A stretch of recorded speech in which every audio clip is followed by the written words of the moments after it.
But however, some of them we can discuss here. The first thing would be Swatantriya. Now what is Swatantriya? Swatantriya, the term Swatantriya means absolute freedom of will or autonomy. When you talk about the supreme consciousness term Paramashiva or whatsoever, or some with, that is always vested with absolute autonomy. What is autonomy? Swatantriya. Swatantreti tasya ichha shakti swatantra sanghita. So, what is Swatantra? It's the ichha shakti belonging to it, the power of will. Will is again desire. The absolute freedom of will. Now, see, we too have will. But is our will, absolute or autonomous? Can I spread my hand, can I extend my hand to Delhi? If I will, can I do it? No, I can't, because it is limited. And time-wise limited and place-wise limited. But Shiva, the Swatantra of Shiva is unlimited. It's, the next slide. And once you say Swatantra Ichha Shakti, it automatically is followed by two other Shaktis, Jnana and Kriya. Suppose I'm feeling hungry. Okay, the first thing what comes to my mind is the wish to have food. Fine? I need to have food. Then I have to, what do I want to have? Do I have to have biryani? Do I have to have dal bhat or roti or whatever? And then the third part is the very execution of it. So Ichha, the first willing, Jnana, the ideation of it, and Kriya, the execution of it. In case of Paramashiva, this Ichha, Jnana, Kriya is infinite. From, like Shiva, from one, he just willed Ekoham Bhausya, and he became all this multiplicity of the universe. Every single object, even the tiniest atom, he could become it. And once he wills to withdraw it back into himself, he does it. Now, okay, he has projected forth the universe, multiplied himself in 1,000 forms, and after the game is over, he has withdrawn it into himself. What next? After the game of creation is over, so the Ichha is gone. Even when there is no creation, even when Shiva is in the state of still repose, he doesn't cease to exist. Well, he exists. Why does he exist? Even this existence is the result of his Ichha. He wants that I should exist, that is why he exists. He wants that I should be in a static state. And that is what he is. So this Ichha, Shiva and his dynamic energy, you cannot separate the two. In fact, they are not two principles altogether. It is one principle only. Now, based on this idea, the Shastras have developed the whole concept of the Shri Chakra. In the please pass on to the previous slide. The previous slide, the Shri Chakra. Yeah. Are you familiar with this yantra? Now, what is this is the Shri Chakra. Now, what is a yantra? To put it very simply, a yantra is basically an energy pattern.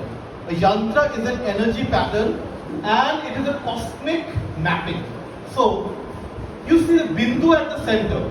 This bindu gradually unfolds and evolves into the whole yantra, and that is all the elements of the universe, all the deities, all the sounds, all the letters are embedded in this yantra, and this cosmic symbol is replicated in both the macrocosmic universe and the microcosmic human body. This body is but a microcosmic version of the macrocosmic universe only. Now in the Shri Chakra, can you see a bindu at the center? Do you see a bindu at the center? It is this bindu only which pushes itself out into the whole yantra. So what is there in the bindu? Next, this way. Okay, next slide. Okay, so this bindu, it's like I am within myself. It is Shiva and Shakti totally merged into one another as an absolute point of non-duality. What happens then? Now, Shakti always acts like a mirror to Shiva. Now suppose I have never seen my own face. We can't see our own faces, right? How do we know ourselves? With the mirror, with reflection. We see a reflection, oh my God, this is me. I'm so ugly, or I'm so handsome, or whatsoever, depending upon the case. So ultimately you see, oh, this is me. You come to recognize yourself. That is how now a mirror is always an aid to your self-identification. Now, in Shiva's case, the mirror is not outside his own self, but it is within himself. He reflects within himself his own Shakti, which is his own nature. And there is the Bindu, the point of I, Aham. Whenever you write Aham, this Anushar, you're familiar with the Anushar Varna. It's depicted with the Bindu. Okay, represented with the Bindu. Now this Anushar, but it's an Aham, there's an intake, right? Aham. Like a move toward the center. And whenever there is an Aham, a complete sense of I-hood, oh my God, I'm so replete with infinite potentials. I can evolve into anything and everything. There is a sense of completeness, Purna Aham, with nothing really outside me. Whenever there is a Bindu, there has to be a Visarga, an outer push. How? When we're extremely happy, too happy, what do you feel? We feel like throwing out our arms, like dancing. Okay, we throw out our limbs. Even Shiva does that. He's so full of bliss, such an in the intense embrace of Shakti, that he throws his limbs out and you have this entire creation. Every single object in the universe is just Shiva pouring out his bliss in multiple forms. Again to withdraw it back, again to throw it back. So ultimately it's a blissful play, not a pain of suffering and others. So it's a new redefinition of the word. Even the Upanishads say that from Ananda is everything born. So Ananda is the core of Kamkala. And this Ananda Shakti, what is there within it? First we have the Bindu, and then within the Bindu, the Visarga. When you write Visarga, there are two dots, right? These two dots here are the white and the red Bindus. So what are these? So we have, in the Bindu, we have Shiva and Shakti merged into each other. Shiva reflecting in Shakti. Again, Shakti reflects back into Shiva, almost like a sexual act. And when Shiva is reflected in Shakti, he emerges as the white Bindu. Shakti reflected in Shiva emerges as the red Bindu. And there's a constant interplay between the two, like a sexual act. Okay, a very tremendous, intense sexual act. And suppose two Bindus here, white and red. One, this is rising high, Shiva and Shakti. This is rising high. Again, they're at a state of equilibrium, and this state of equilibrium is the upper Bindu. This should be pink, white and red base, but I have like the color somehow distorted, and that is the Samarasya, the two in a state of equilibrium. So these three together constitute the Kamakala, the digit of desire. The digit, now this Ananda is Chidananda, love and bliss, and it's a dynamic bliss. And this Kamakala, the whole thing taken into totality, is the body of Tripura Sundari. The next slide, yes. Her face is the Bindu of Samarasya. You can see here. Can you mark the two, like it's again my painting, two profiles there, the Shiva and Shakti, and then you have the two Bindus below. The face is the one Bindu, and the two breaths are the other two, the Bindu and the Visarga, the two. This constitutes the whole iconography, and the Hartha Kala, another Kala emerges, which is responsible for creation, and that is the Kala below. So this is the body of Tripura Sundari, next slide, and the two deities are Kameshwara and Kameshwari. You see Kameshwara is Shiva, but his whole iconography actually replicate that of Devi, and this is basically the iconography of Kamdeva. Have you ever seen Shiva holding a sugarcane bow or 5 arrows?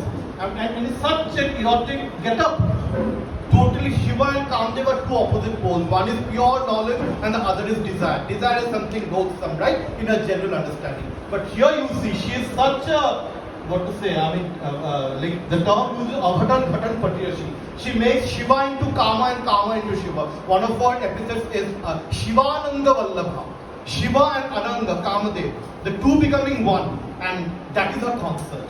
And then we see, now this whole process, so Kama, it's like in our understanding, it can be carnal desire, it can be simply desire in the general sense, it can be again the cosmic desire we have in the Upanishads, Ekoham Bahusyam, the first impulse for creation, but it is even more. In the Shastra system, Kama is the supreme Ananda, which can even transcend creation, which is not necessarily related to creation only.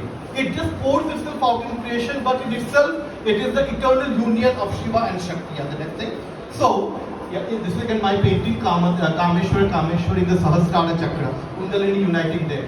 And Shankaracharya has explained it, Saundarya Lahari, him attributed to ascribed to Shankaracharya. There's a wonderful line, Shiva Shakti, it begins with this line, Shiva Shaktya Yukto Yadi Bhavati Shaktam Prabhavitum. Only when united with Shakti, it is Shiva.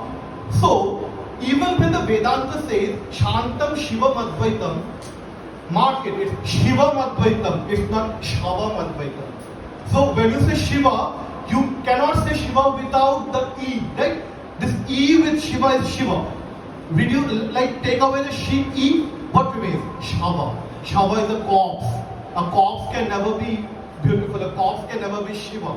It is Shiva only when there is Shakti. And this Ikara is Ichhashakti. Now, this Saundarya Lahari hymn, of course, it belongs to another tradition, Shividya, that evolved later in South India. And this is Samayachara, a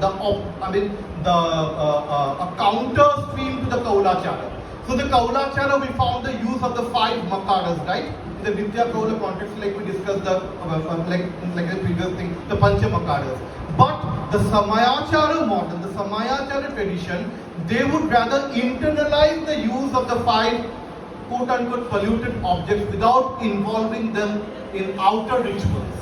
That is, of course, a kind of confirmation to the Smarta orthodox dictates about, not violating the norms of the orthodox Brahminical scriptures. Now, even in the Samayachara traditions, whenever there is a text related to Tripura Sundari, in her iconography, in the hymns dedicated to her, in her mythology, there is a predominant presence of Kama.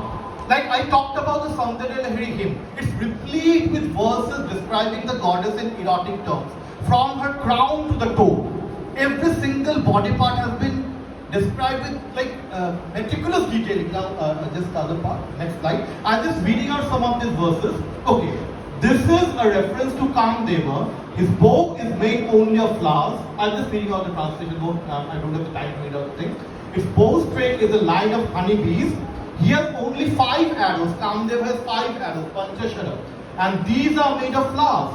His minister is the periodical and undependable spring season. Boshanter Kokil bolte bole. Summer is not steady. Spring comes only once. His battle chariot is the shifting and formless Malaya breeze. And above all, he is Ananga, the bodiless one. Yet, O daughter of the mountain, Parvati, blessed by the gracious side glance, he by himself alone is victorious over the world. So here, your celebration of Kama. How is Kama how could Kama have victory over the whole world? Only by the grace of the Devi. Next verse. Next slide. Okay. Lalatam Bhattaram Charanakamale Tare. I think we skipped. Okay. Now this is a very important thing. Now we have talked about the Nitya Kaula stream where which is primarily basis 3 Vashikarana. You have a crush on some woman, she is not responding, she is not reciprocating. You apply this love charm. With this charm, Swastik would be able to say better. And she will come running to you, flying in the air, the hair flowing around, and as I said, swarms of ants. Bhaskara uses this metaphor. Even though Shividya later got refined and filtered in the Samayachara version, Shankaracharya could not help including a verse like this, which says that if thy gracious side glance falls on even a very deficit old man who is ugly to look at and whose erotic sensibilities are dead or libido gone after say 60, but some people exceptions whatsoever, he will be followed in all haste in their hundreds by love-gone women having their locks scattered, their rotten breasts exposed by the loosening of their braziers, and their girdles suddenly broken in excitement. Not just they'll be coming, but this will be their condition in which they'll be coming to you. Would you like to try, anybody? Just letting their wearing clothes slip, find the clothes to slip down. So ultimately Shankaracharya could not help visualizing this, because but again, This will be, of course, in the yogic terms interpreted in a deeper esoteric way, that the ladies being referred to here are the energies that are flowing in your body, the Karaneshwaris, and the mantra would totally attract them to the Kundalini, and the yoga will follow. Okay, the next line. Now you see here is a total celebration of the victory of Kama over Shiva. Oh Devi, when thou didst deliver a cake. Suppose Shiva and Devi are having a quarrel, okay, in love quarrel at the forehead of the concert, when he bent his head in shame for calling thee inadvertently by the name of another woman. Shiva somehow by mistake calls Devi by the name of another woman, and the Devi kicks his head. What happens then? Isha, for consuming in fire, and he gave out his joyous, Isha, for, what did I say? His enemy Kama got an opportunity to root out of himself his long-standing rancor towards him, Isha, for consuming in fire, and he gave out his joyous inclination as it were, in the form of the tinkling of the anklet. So the reference here is to the Madana Bhasma episode that we see in the Shiva Purana and various other Puranas, and in Kalidasa, Kumar Sambhava. So, what do we have there? That Shiva, like when he was absorbed in meditation, Kamdeva came to disturb his penance, and Shiva burnt him with his anger. And that is a very glorious act. Kama should be killed, Kama should be eradicated, and all such stuff. But here you see there is a victory of Kamdeva over Shiva is celebrated. So it's he has simply put an alternative way of presenting the whole thing. Now, what is this how Kama gains an upper hand over Shiva, and in the mythology, and even in the way the mythology of Devi Lalita, when Sri Vidya became a part of the popular religion, now it was provided with some mythological accounts for people to relate to it, and there it reinterpreted the Madama Bhasma narrative. There, what happened when Shiva burned Kamdeva? That was not at all a glorious act, because from the ashes of Kamdeva, a demon was born, and he was Bhandasura. And what happened after Bhandasura was born? All what the asuras do. Then the gods had to invoke whom? Parashakti Kameshwari, Lalita Tripura Sundari, who is the very embodiment of the erotic sentiment, the Shringara Rasa. She came out of the sacrificial pit in which the gods had to offer their own bodies, parts had to receive birth. And when the goddess came out and the gods approached Devi, please accept a husband, because we want to see you in a couple form. She said, well, Swatantraham Sada Deva Swechachara Viharini. Listen, I am independent, I don't follow anybody's dictate. If there is somebody who can, be comfortable with me, let me have that person as my husband.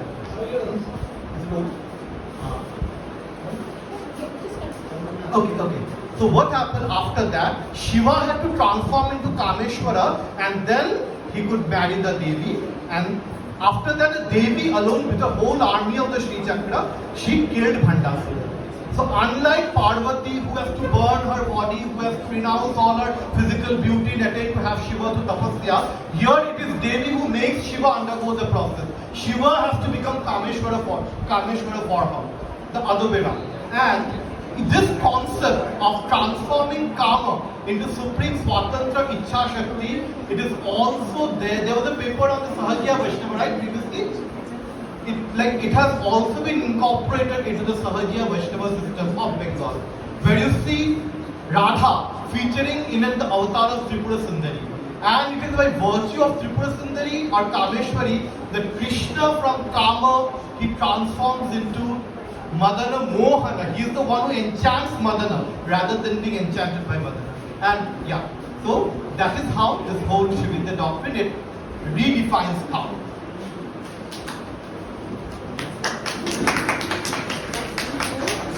Thank you all for the wonderful presentation. I think we'll take questions after Swastika's presentation together. No, sir instructed that we can take comments and questions after sir's presentation. So, inviting Swastik Banerjee, Research Scholar, Department of Philosophy, Calcutta University, for his talk on From Fragmentation to Oneness, Self-Realization in Anuttara Trika Scholar. समुद्रक्षेत्रवर्गः समुदयति यतो यत्र विश्रान्तिमृच्छेत् यत्यत्त्वं यस्य विश्वं स्फुरितमयं यदन्वयं विश्वमेतान् स्वच्छन्दानन्दवृन्दोच्चलत् अनुत्तर अमृतमय स्पन्दतत्त्वं चैतन्यं शङ्करं तर्जयति यद् अखिलं द्वैतभासमद्वयात्मा. So I started with the Mangalacharan invocation, which was done by Shemodas in his Shiva Sutra Vimarshini. And before I begin my presentation, let me give you a background of what I'm going to do. Let me introduce you with a thinker from Kashmir who wrote a text when he was just 21 years old and known as Darshan Sarvasya, Shankar Chaitanya Bharati.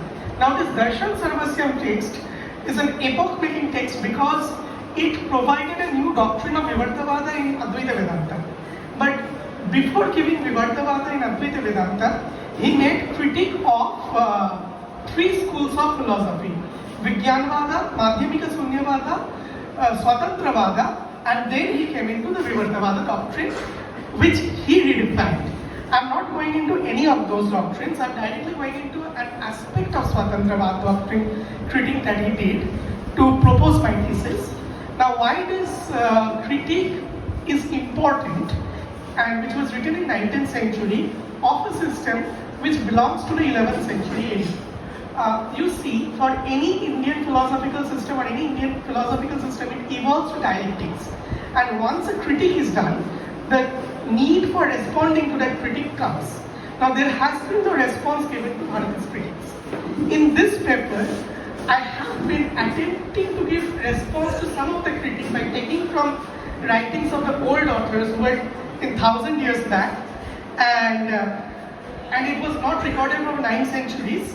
What it does, what I attempt is to make a future development of the system of Trico and create an interaction between two thinkers 1000 years apart. And now I start with the paper. I've had it written because there's a lot of arguments so that I don't miss it. The main question at hand is whether consciousness is inherently one eka or many aneka. If experience is pluralistic, how can there be unified subjectivity that comprehends to the diversity of the world? If on the other hand, if consciousness is absolutely singular, how does the world of multiplicity arise? One of the central concerns is how consciousness somewhere can be both one and yet capable of revealing many. This also implies a hard problem of consciousness which has been proposed by Chalmers in 90s on why something apparently objective like this microphone and the experience of the microphone, the kaliya, the experience of the microphone and physical is a non-physical conscious state. So that there are easy problems of consciousness as how do we see a subject or something. But now when the question of hard problem comes, it discusses the quality and the type of experience that it comes. But what I found is thus arguing between these two systems is also an attempt to bridge the gap between the phenomenological experience of consciousness and the physical object while maintaining the unity of consciousness. Now this debate is also very important because Professor Ananda Venkataraman, who recently passed away, was attempting to give an answer to the hard problem of consciousness from Advaita Vedanta, but he drastically failed. He was unable to do that.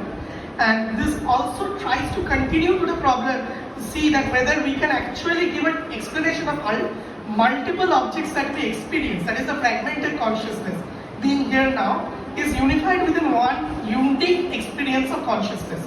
And there are two obviously, the main contest over here is Advaita Vedanta, who believes that the experience of multiplicity is ultimately not real, not unreal, not real, sadasad vilakshana.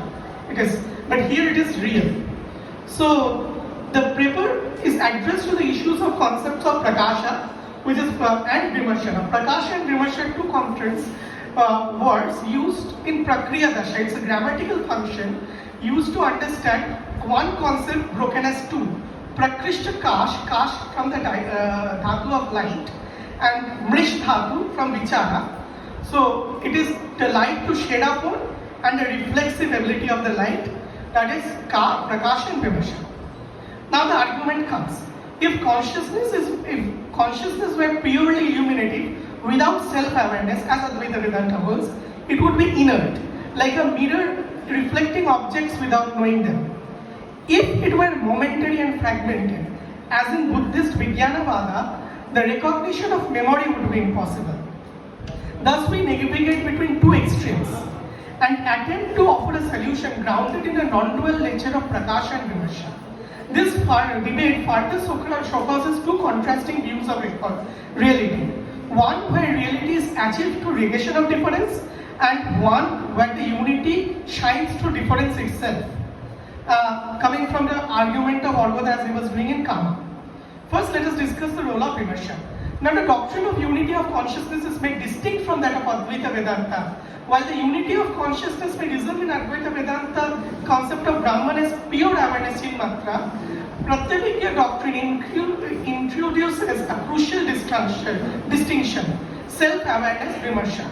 This becomes evident through the definition of what consciousness is, as Shemaraja could say. Consciousness is that which is conscious of itself. Chetate iti chaitanya. So the action of being conscious about itself is what makes it alive. If it had not been the case, then consciousness would have been inert. Therefore, to further establish a bare awareness of being, consciousness when there is no objective awareness present, there is always a bare awareness of being, which is a minimal subjectivity known as akritya maham, is being proposed in this doctrine. Thus arises the critique of the notion that consciousness is purely inert, a passive light. If consciousness were luminous prakasha without self-recognition, it will be different from unconscious entity. It will be no different from an unconscious entity of crystal, which reflects the light without knowing it. Defining feature of supreme consciousness for us is to know itself, prakasha, and to be active. The central challenge to Advaita Vedanta position, where consciousness is static and activity would imply change, and thus it would deviate from the goal of non-duality, since change itself implies non-permanence. At the heart of this debate lies a question: how can there be multiple distinct conditions without presupposing from deeper unifying principle? Trikal's position is based on thinkers like Abhinavagupta, Utpaldeva, Shemaraja, and Somananda, asserts consciousness is inherently dynamic, spanda manifests in diverse way through its sovereign freedom, swatantra. Each cognitive act appears differentiated because consciousness by its very nature is self-articulating and projects a variegated swabhava vishesha of self-natured, specific self-natures. There is no static there is a static substance behind this differentiation, and consciousness itself acts as a dynamic unity that freely can assume multiple forms through this duality without essentially losing its non-duality. Now Shankara Chaitanya Bharati challenges this chance, and this is where the new debate comes into place. Without a stable underlying, all cognitions and apparent unity of coherence experience becomes inexplicable. This is a direct attack to the Vijnanavada. If there is no static thing, then how is it? If cognition had a truly separate, unique self-nature, then the link between the past, present and future awareness would fracture and become into isolated events, devoid of any rational thread. Further, if each cognitive event is ontologically distinct, the recognition of memory, anticipation of future events, and the retention of knowledge across the time would be impossible. For Bharati, this points inevitably to a nature of static, undifferentiated unity, precisely what Vedanta holds in Brahman.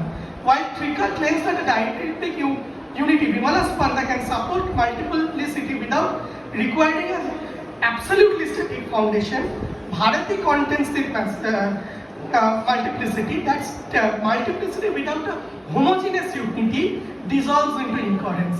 Second dimension of this debate comes into the problem of ontological parsimony, Gaurav Ghosh. Bharati raises the problem of parsimony. If each cognitive event demands a distinct self-nature swabhava, then an infinite proliferation of self-natures is necessary to account all present past dynamic awareness. Such a view, he argues, violates the principle of ontological self-simplicity, leading to an unwieldy physical principles. from a Vedantic perspective, a single unchanging entity, Brahman, underlines all experiences. Therefore, and also the experiences itself are not really real. Elegantly avoid the need of posits countless ontological units. Multiplicity is explained as merely apparent, arising from ignorance, rather than reflecting a genuine diversity at a level of ultimate reality. Trika, however, responds to this by the nature, like this is, I am giving the reply, not Trika has not replied, I have developed the replies. Trika, however, can respond to this by defining the notion of swabhava, defining knowledge and action as two aspects of the same reality. Nullifies this problem. Vimarsha is the force that not only illuminates but also generates the experience, making it the ontological ground of all manifestation. Meanwhile, Advaita Vedanta, the ground of avidya itself stands contested. Thus, the world is not an illusion mithya, as Shankara might argue, but a real manifestation of Shiva's freedom swatantra. The appearance of multiplicity does not negate the underlying unity, but rather expresses it as dynamically self-natures invoked in Kashmir Trika are not independent entities but modalities, bihara of a single dynamic consciousness. Even if consciousness appear as different swabhavas, these are all expressions of the same free undivided reality, chamatkara swarupa. Thus, the multiplicity of the self-natures does not entail a real plurality of substances, but rather a polymetal manifestation of one vibrant consciousness. Ontological parsimony, therefore, from Tika viewpoint, is preserved by maintaining that all differentiations are one vibrating self-spanda. Nonetheless, Bharati argues that unless the self-natures are shown to be strictly non-different from each other in essence, posing multiple swabhavas, even as mere modes, risks of refining difference at the level of ultimate reality, thus conflicting with non-duality, rises. In reply, what Bharati, we can say that what Shankar Chaitanya Bharati's critique assumes is a linear sequential model of time, while Trika itself is an imagination of consciousness, and consciousness is not temporally fragmented. They say that it is akrama, it is without a sequence. Is not temporally fragmented. Differences happens within the timeless ground of Parashiva, within the state of being, due to the principle of Swatantra Shakti. This very experience of temporality as fragments while remaining steadfast on one is done. Furthermore, Trika does not view Swabhava Vishesha as isolated substances, but as modes of Shiva's dynamic self-expression. The one consciousness, Paramashiva, this is the absolute state of consciousness, pure consciousness, freely manifests as many because it is dynamic, without being fragmented. Thus, there are not many independent self-natures, but in absolute sense, one self-defined differentiating reality. Memory, continuity are not grounded in a substratum, but into the structure of self-recognition. Each cognition is a movement of recognizing the self through different modes, not different self-recognizing different things. Thus, continuity does not require an ontological identity between different consciated cognitions, but an ever-present recognition of the self across differentiations. Now comes the debate of memory. How does they define memory? Of the past, present and future if there is no sequence. While it is held that the externalization, Bahirabhasana, is need for knowledge to be fulfilled with form, we perceive that the things appear only as senses. Abhinava Gupta, however, refutes this by demonstrating that even memory and smriti, smriti and vikalpa, memory and imagination, can create appearance of reality, even when object is not physically present. Thus, knowledge does not depend on external perception alone. It arises naturally from consciousness itself. It establishes that recognition of one's true nature as Shiva does not depend on external factors. It is an intrinsic function of self-awareness. It can be established by distinguishing between ordinary memory and primordial self-awareness. In everyday life, we recall things because of our past experience. But self-awareness is not something acquired. It is eternally present, merely veiled. Self-recognition does not require a past experience of divinity. It is simply a removal of ignorance that allows us to see what we were always true. The argument also deals whether an external God Ishvara is required for the knowledge action to function. The opponent claims that in every being had an independent knowledge and action, there would be no need for divine intervention. Because Anugrah is accepted in Trika. But since people experience ignorance, there must be an external divine source, the problem of evil.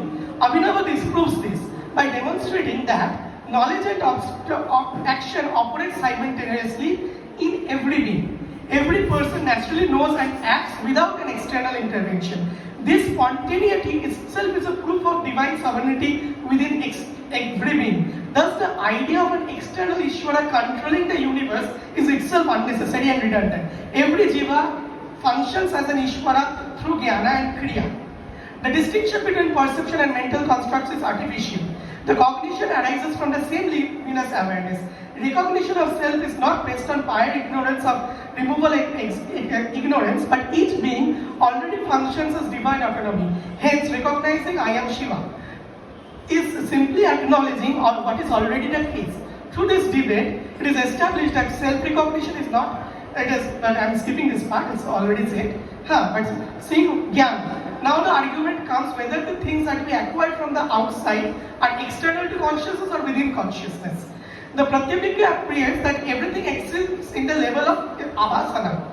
I'm shortening it out. So, like even there are two types. One is internal abhasana, the objective reality, like Neela, and internal reality, Dukkha. They have the same ontological status.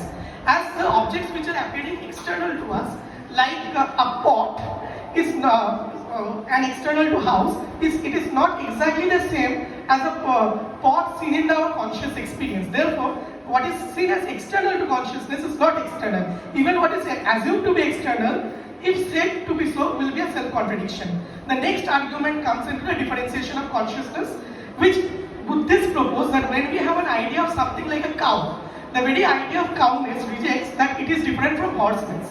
And so the argument of apohana comes. So when we say something is X, we inevitably argue that X is also not non-X. I'm just summing up. This has been critiqued by Trika by certain arguments. First is the meaning when we grasp something, it is grasped without differentiation. The cognition is inherently constructive and not negative. They say that if we say that we try to understand by negation of negation, then it would lead to an infinite regress, and also knowledge requires a prior awareness, thus it is a function of self-revelation. So melodic experience cannot be explained by apoha, and it can only be explained by self-luminous cognition. Okay, the final arguments come is now Bhartrihari says that Jnana Smriti and Kriya Shakti cannot be done. So basically this debate continues. I'm just going into the concluding part. So Bhartrihari finally argues that if Shiva alone is responsible, what is the role of the individual agent?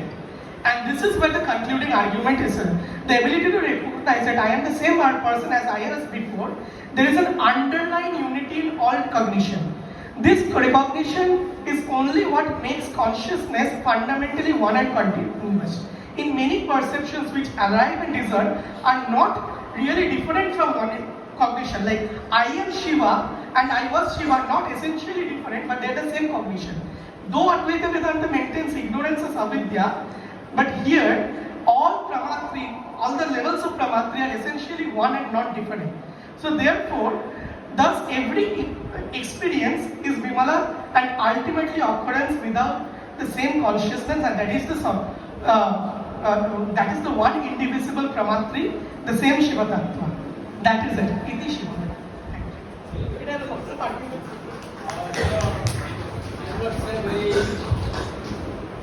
Very well articulated papers, Arghya and Swastik.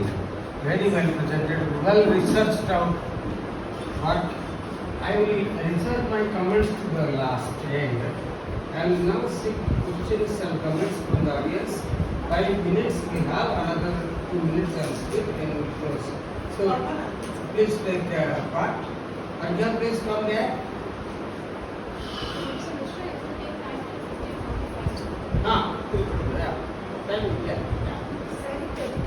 Because we are allowed, I'll come there.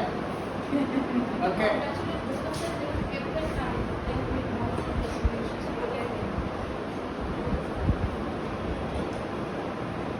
Okay. Cover all the arguments clearly. Nobody has any question? Yeah, please. Can you please explain this Prakasha Vimarsha dichotomy a little more? Elaborate. Prakasha Vimarsha dichotomy means the relation between Prakasha and Vimarsha. It is Swarup Sambandha. Like, That is like, I don't know whether it's okay, it is you have to tell in the language. the word Prakasha and Vimarsha, as I started in the beginning, it is something known as a Prakriya Dasha. It's a function of the grammar where one concept is broken down into two to understand. It is said that when you talk about fire, you cannot really understand fire without its defining factors, that is to burn. There is another one. One is in how Shemaraja puts it, Shemaraja defines it. He calls it Swatta and the Sabha. So it's existence and essence. Existence and essence are not two different things, but they're intermingled, defining each other. Again, it can be drawn into the new existentialist and essentialist debates of Western. So that is the debate they are arguing. So essentialism, non-essentialism of the Buddhism, and essentialism, existentialism. Yeah, more points. Yeah. This question is for Arghya, but I think it's for both of you. I was just trying to connect, Kamakala, Bindu that you were showing, and we had a discussion earlier also. I mean, these are once again signs or symbols, significations which come through Kriya as well. And so the ritualistic, the practices that you do as being the tantric practitioners, we are supposed to not do anything which is ritualistic outside. We are supposed to do everything inside. So there is practically no difference between the tantra that you practice, the Kola tantra, both of you that you practice, and the kriya that we do, which is without any rituals, without any, even the concept of shuddhata for that matter, because the fire itself, absolves us from any kind of impurity. Would you like to comment on that? I would like to add a few comments to it. The first thing is that whenever we talk about Kama Kala, we cannot isolate it from the ritual context of it. Basically, when we observe the triangular pattern, this triangular pattern is actually it's a symbolic superimposition upon the female genital, which happened to be part of the ritual. I refer to the Maithuna Kriya. The whole cosmic mapping was superimposed upon the body, the female body. And of course, it was the male practitioners and also the male genital was also involved in it. And later, when this, here you do not have, you cannot have the outer without the inner, neither the inner without the outer. Whatever is there within is without, or whatever is there without is within. So it's about absorbing the without into the within and projecting forth the within into the without. The way Bindu and Visarga operate, as I said. Now the symbolism here. Now the thing is that Kamakala has a specific set of rituals. You can worship it in the yantra. It has its own implication in the japa process. It has its context in the rituals, and you cannot exclude it from that particular context. Huh? I will just make a point. Jaitanya, if you are acquainted with the Ras Leela, you know how Ananda is experienced in consciousness. A very understanding of Kamakala, to be put very simply, it's a state. There are two aspects of this state. One is the point where you are born, that point of Ananda, because the very birth takes place from the Sabda of Aha, Ananda. It's the point from where the creation happens and the creation goes on. So it's a gateway of going beyond through Ananda Tattva. So Ras Leela is the pictorial another expression of Kamakala. That's it. It's a simple. One more point, this just to add a few more things like what Prakasha asked. Prakasha and Vimarsha. To put it more simply, Prakasha is, in the general terms, it's interpreted to be illumination. Okay, something that illumines whatever is without and also itself. Just like a lamp. The lamp illumines the world around, but nothing illumines the lamp but itself. But the Shaivacharyas will pose the question, is this much enough to be consciousness? Even this tube light, this illumines the world outside and illumines itself. But can we call that consciousness? We can call something a light consciousness only when it is aware of itself as illumination. So Prakasha has to be aware of itself as Prakasha. Then only it can be Prakasha. So this constant cognitive activity, cognitive self-reflexive Self-reflexive awareness, not reflecting outside, but within. Without this, you cannot have prakasha. So, with cognition is vimarsha, that is the, as I said, jnana and kriya, jnatritva and kartritva. Shankaracharya does not accept the kartritva aspect, neither does the Sankhya do. Does not accept this kartritva aspect. So they have to, take recourse to Maya and case of Sankhya to Prakriti. But here, when you say that consciousness implies both awareness and the dynamic energy, you don't need any aid from outside. So consciousness independently becomes the cause of everything, because the vimarsha is also swatantra. Chitti swatantra vishwasiddhi hetu svechaya svabhittau vishwanunniliyati. It chitti or consciousness is not merely chit, it's also chitti, means consciousness and dynamic awareness.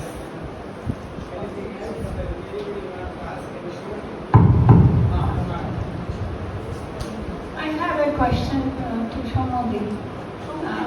It is true, probably I will be the first to say,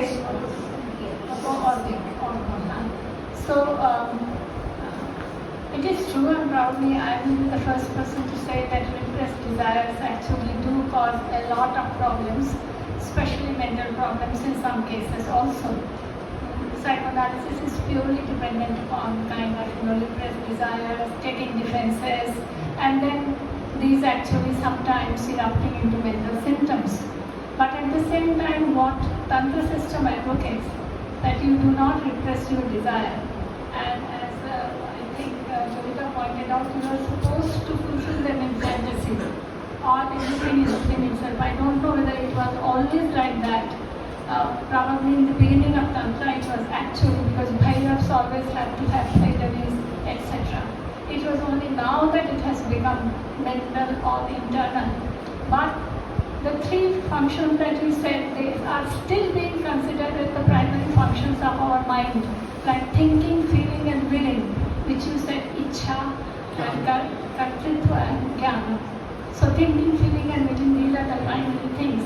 But my question is, at the same time, if we allow all our desires to be fulfilled, there will be absolute chaos in the society. And if it is a chaotic situation in the society, then of course we cannot function. Yeah. So how? I mean, those the people who are against this often say, bhog karne se, it's like fire. You are pouring ghee into fire, and there will be no ultimate satisfaction if you just keep on satisfying your desires. There has to be some control.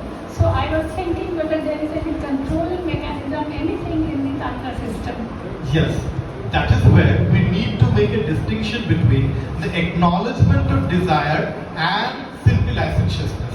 Tantra never advocates licentiousness, but rather it's more about sublimating that desire, sublimating it with the spiritual discipline, and that again requires competence. Not that everybody can do it. You need to have the competence enough to enter into Viracharya. It's not like there are two terms, Maya Tyag and Maya Jaya. Maya Tyag means I have a garden which is like overgrown with bushes. Oh my God, I don't need it. I have to run away from it. And the other is Maya Jaya. I'll be making it into a beautiful garden according to my choice.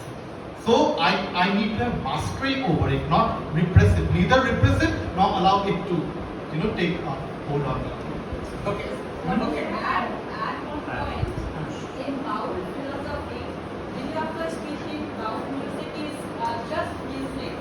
It is actually part of their sexo-yogic practice, sadhya.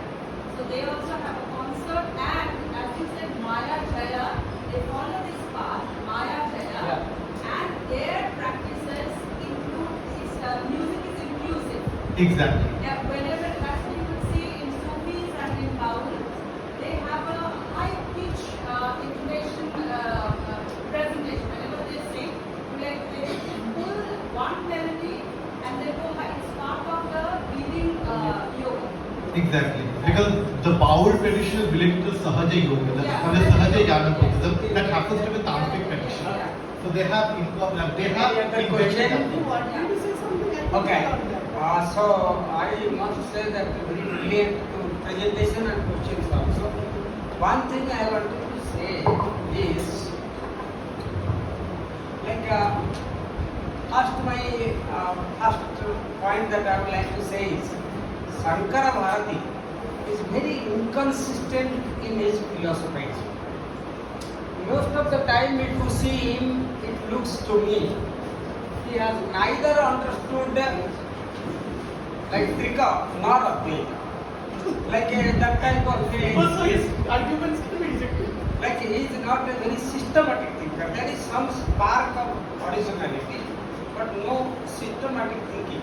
Number one. Number two, what Arghya was telling would come to this, that what is the ontological status of the world? Kama is related to the world, okay, samsara. So is it true that Caesurae gives emphasis to samsara, which Advaita does not give? To my understanding, Shankara is also a proponent of this Trika school, as it is evident in what is that? Saundarya Lahari.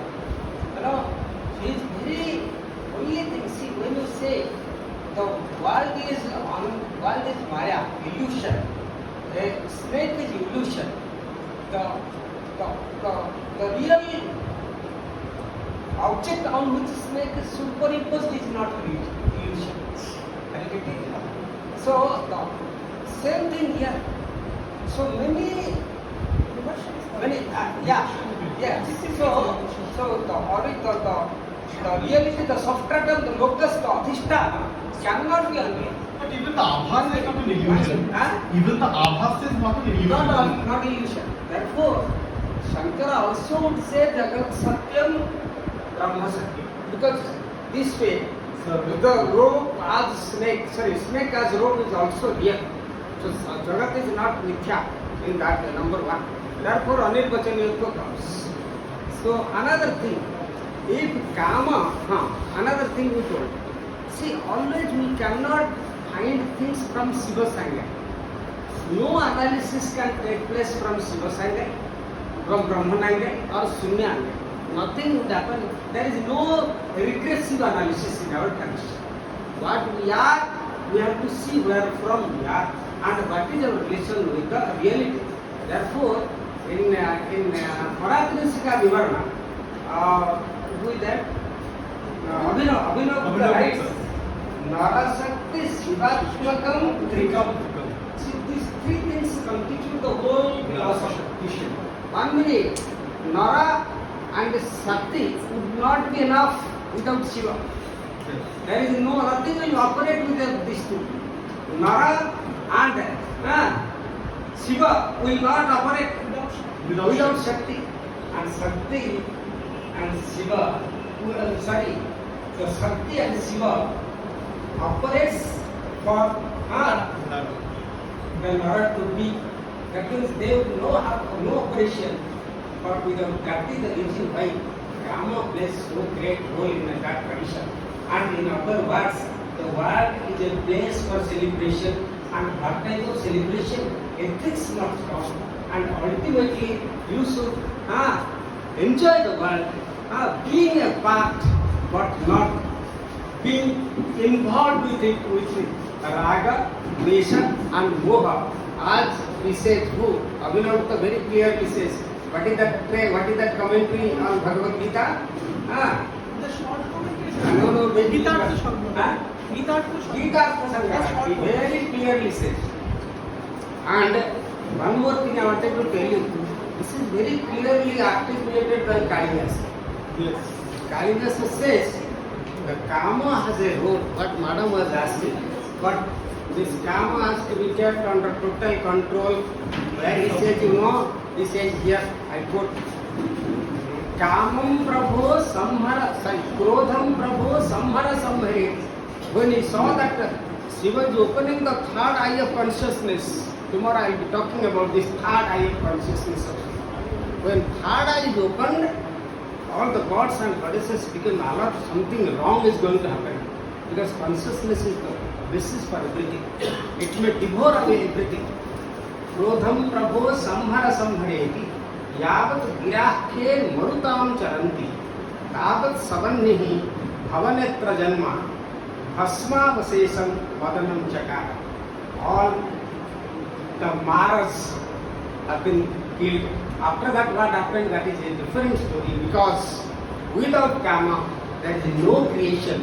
And if we are talking today, it is because of the proper use of Kama that is there as a basic instinct of man. And therefore sadism as one of the greatest system which talks that the Panchamakaras are not bad if they are bad if limited, they are not bad if they are sublime. That is one presentation.